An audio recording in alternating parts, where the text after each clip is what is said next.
दोस्तों, हिंदू पंचांग के अनुसार हर साल सावन मास की पूर्णिमा तिथि को रक्षाबंधन का त्यौहार पूरे भारत में सेलिब्रेट किया जाता है।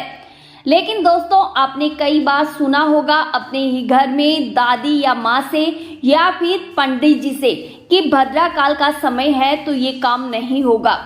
किसी त्यौहार या मुहूर्त या फिर किसी शुभ कार्य को करने से पहले हमेशा इस बात का अवश्य ध्यान रखा जाता है कि भद्रा काल तो नहीं है कहीं, और इसी को ध्यान में रखते हुए शुभ मंगल काम किए जाते हैं।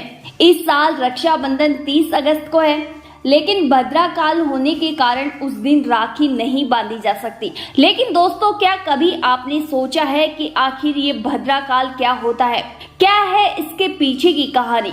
तो आज के वीडियो में यही जानेंगे कि भद्रा काल क्या है और इस काल में कोई शुभ कार्य क्यों नहीं किया जाता। तो बने रहिए जानने के लिए वीडियो के अंत तक। दरअसल धार्मिक पुराणों और मान्यताओं की बात करें तो भद्रा भगवान सूर्य नारायण और देवी छाया की पुत्री है और भगवान शनि देव की छोटी बहन है। भद्रा का जन्म राहु काल में हुआ था, जिसके कारण वह यानी भद्रा का व्यक्तित्व दूसरों में भय पैदा करने वाला है। उनके शरीर का रंग काला है, बड़े बड़े दांत और लंबे लंबे बाल है। देखने में बेहद ही डरावनी लगती है। कहा जाता है कि ये जन्म से ही बेहद उपद्रवी स्वभाव यानी शैतानी स्वभाव की थी। इनके जन्म के पीछे का उद्देश्य असुरों का वध करना था। भद्रा अपने स्वभाव के कारण हवन, यज्ञ और अन्य मांगलिक कार्यों में विघ्न डालने लगी। भद्रा का डर लोगों के मन में बैठ गया। लोग अब दुखी रहने लगे थे।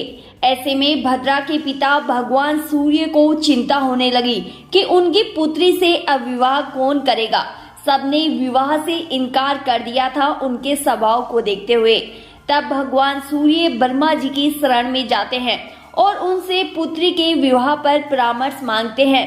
तब ब्रह्मा जी भद्रा से बात करते हैं, उन्हें समझाते हैं और कहते हैं कि भद्रा, तुम्हारे लिए एक समय तय किया जाता है। उस समय में केवल तुम्हारा ही वास होगा।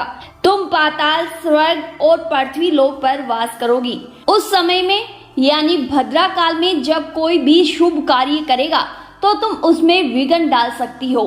ब्रह्मदेव ने भद्रा को बब, बालव, कोलव आदि कर्णों के अंत में तुम निवास करो। तब से भद्रा अपने समय में ही देव, दानव, समस्त प्राणियों को कष्ट देती हुई घूमने लगी। इस प्रकार भद्रा काल की उत्पत्ति हुई थी। कहा जाता है कि तीनों लोकों में से पृथ्वी की भद्रा सबसे हानिकारक मानी जाती है। ये तो हमने जाना दोस्तों कि भद्रा कौन थी और भद्रा काल कैसे शुरू हुआ था। अब जानते हैं कि भद्रा काल में राखी क्यों नहीं बांधी जाती, आखिर इसके पीछे का कारण क्या है। पौराणिक कथाओं की बात करें तो भद्रा काल में शूर्पणखा ने अपने भाई रावण को राखी बांधी थी, जिसके कारण रावण का सर्वनाश हो गया था। कहा जाता है कि देवी देवताओं के कहने पर भद्रा ने रावण की मृत्यु के समय अपनी छाया भी डाली थी।